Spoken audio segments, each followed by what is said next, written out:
మొత్తం వ్యవస్థను కొండబెట్టుకున్నాం మనం. అగౌరవించిన కొన్ని కులాలని, కొన్ని వృత్తులని, కొందరు మనుషులని, అసలు సగం జాతి మొత్తం స్త్రీలని అవమానించామండి. క్షమాపణ కోరుతున్నానమ్మా మిమ్మల్ని. భారతీయ సంస్కృతి తరఫున అవమానించాం. మమ్మల్ని క్షమించండి. యావత్తు స్త్రీ జాతి క్షమించండి. నేను చూశాను నా కళ్ళతో. ఆడాళ్ళు పండి ఆడదాని నీకెందుకు లోపలికి పో, బెడబుద్ధులు ఉంటాయి మీకు, ఆడదాన్ని నమ్మద్దు అని పుస్తకాల్లో రాసి ప్రచారం చేశారు. కానీ నా జీవితం మొత్తం మీద నమ్మదగిన ఆడవాడు చాలా మంది ఉన్నారు. మోసానికి ఆడదేం ప్రసిద్ధి కాదు, మగాడు ప్రసిద్ధి. విడిపించుకుతున్నారే, చుట్టెట్టు కొట్టారే, ఆడపిల్లల కంటే చంపేసినంత పని చేశారే. అది నా జాతి చేసిందమ్మా, నా పండితులే చేశాను, నా గ్రంథాలే చేసి.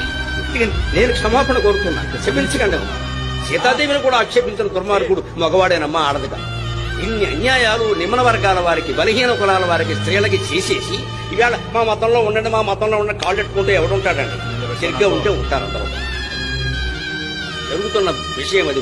మన భావజాలం, క్రైస్తవ భావజాలం, 66 పుస్తకాలు ఉన్నటువంటి బైబిల్ గ్రంథ భావజాలం ఏం చెప్తుంది అని అంటే, స్త్రీకి ఇవ్వాల్సినటువంటి గౌరవం ఇవ్వాలి, కూతురికి ఇవ్వాల్సినటువంటి గౌరవం ఇవ్వాలి, కూతురికి ఇవ్వాల్సినటువంటి హక్కు ఇవ్వాలి. నీ ఆస్తిలో హక్కు, నీ పేరులో హక్కు, నీ కుటుంబంలో హక్కు, నిన్ను చూసుకునే హక్కు నీ కూతురికి ఇవ్వాలి.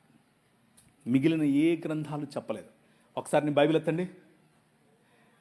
ఈ గ్రంథం, ఈ నల్లట్ట పుస్తకం ఈ దేశంలో స్త్రీకి ఆస్తి హక్కు తెచ్చింది. హల్లెలూయా!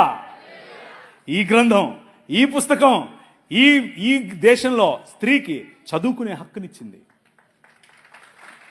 స్త్రీకి నాయకత్వపు హక్కు ఇచ్చింది. ఇందిరాగాంధీ వచ్చి ప్రైమ్ మినిస్టర్ అయ్యింది అని అంటే కారణం ఏంటనుకుంటున్నారు? సనాతనం కాదు కాదు కాదు కాదు కాదు నౌజుబిల్లాహి శైతానిర్ కాదు కాదు కాదు కాదు బైబిల్ గ్రంథం.